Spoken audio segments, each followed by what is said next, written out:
முத்துக்கும் மீனாவுக்கு கல்யாண நாள் அன்னைக்கு சத்யா வரான். சத்யா வந்த உடனே இவங்க அம்மாவுக்கு அவங்க அக்கா அவங்க தங்கச்சிக்கு எல்லாம் ரொம்ப பயமா இருக்குது, என்ன பண்ண போறானோ முத்து அப்படின்ட்டு.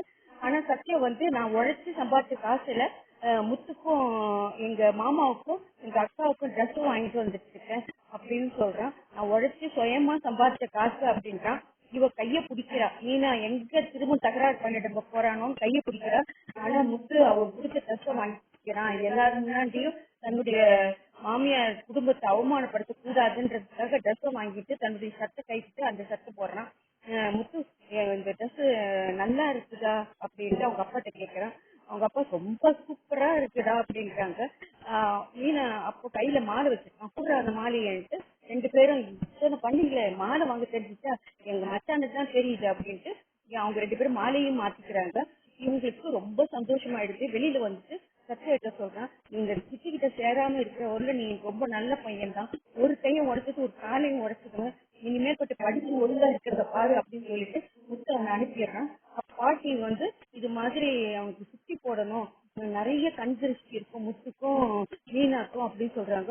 ஆமா, ரோஹிணிக்கு கூடதான் அவளுக்கு கூடதான் நிறைய கண் திருஷ்டி இருக்கும், அவளுக்கு தானே பெரிய கடை ஓபன் பண்ண போறாங்க, ஸ்ருதிதான் பெரிய பணக்கார பொண்ணு அப்படின்ட்டு அது திரும்ப கேட்டது.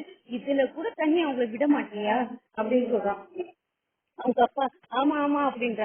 அவங்க முத்து ஒரே சிரிக்கிறாங்க. சரி வந்து எல்லாரும் நில்லுங்க அப்படின்னு சொல்லி எல்லாருக்கும் சுத்தி போகுது பாட்டி. எல்லாரும் சுத்தி போட்டு எல்லாரும் எட்டி துப்புங்க, எட்டி துப்பும் போது மெதுவா துப்புங்க மெதுவா துப்புங்க அப்படின்னு சொல்றாங்க. எல்லாரும் கையும் காலையும் உதருங்கன்னா நல்ல செம்மையா அவங்க எல்லாம் கையும் காலும் உதறாங்க. அப்புறம் பாட்டி சுத்தி போட்ட உடனே இவங்க பெட் எடுத்து மேல போறாங்க.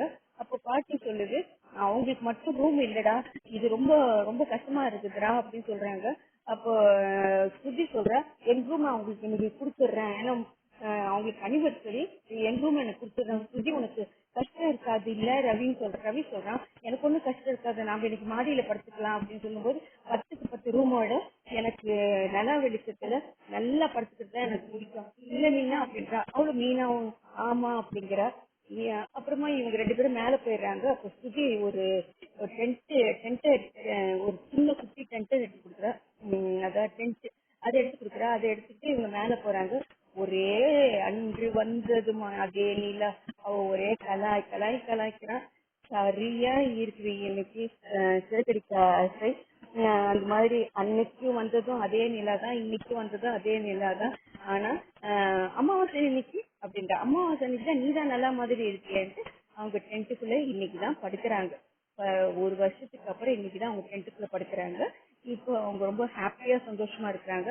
அப்போ பாட்டி இவனுடைய ரூமுக்கு வருது, அண்ணாமலை ரூமுக்கு வந்து, எல்லாருக்கும் ரூம் இருக்குது, ஆனா முத்துக்கும் மீனாக்கும் ரூம் இல்லாத ரொம்ப கஷ்டமா இருக்கு.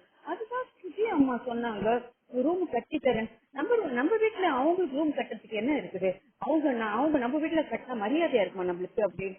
ஆமா, அந்த ஸ்ருதியுடைய அவங்க அம்மா ரொம்பதான் அகம்பாவம் பிடிச்சவங்களா இருக்கிறாங்க. அவங்க இல்ல, அவங்க வீடு போய் பாத்தீங்கன்னா அவ்வளோ பெரிய வீடு. அப்படின்னா நீயே போய் அந்த வீட்டுல போய் இருக்க முடியாது இல்ல, அப்ப பேசாம இரு அப்படின்னு சொல்லிட்டு, அவனுக்காக ஒரு ரூம் கட்டணும்டா, சீக்கிரமா மேல ஒரு ரூம் கட்டிடலாம் அப்படின்ட்டு பாட்டி சொல்றாங்க. நான் வேணா பணம் அனுப்புறேன். அம்மா நீங்களே கஷ்டப்பட்டு சம்பாதிக்கிற பணம் யாருக்காக சம்பாதிக்கிற, உங்களுக்காக தானே சம்பாதிக்கிறேன் அப்படின்னு பாட்டி சொல்றாங்க. அப்போ சுஜி சொல்ற, இவன் சொல்ற, அண்ணாமலை சொல்ற, சரிம்மா நிச்சயமா கட்டிடலாம் அப்படின்றான், சீக்கிரமா கட்டிடலாம் அப்படின்னு சொல்றாங்க.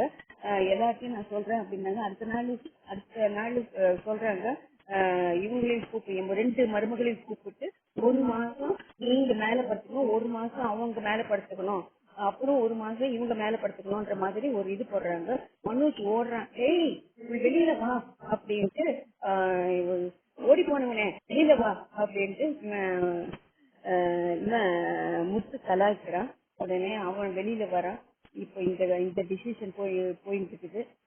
முத்துக்கு ரூம் கட்டணும். ஆனாலும் இது கஷ்டமானது இல்லையா, ஒரு கல்யாணம் ஆகி ஒரு அனிவர்சரி முடிய போது இன்னும் ரூம் கூட இல்லாம அவங்க மொட்டை மாடியில படுத்துட்டு இருக்கு. அதுதான் இப்போ பாட்டி எடுக்கிற ஒரு நல்ல டிசிஷன்.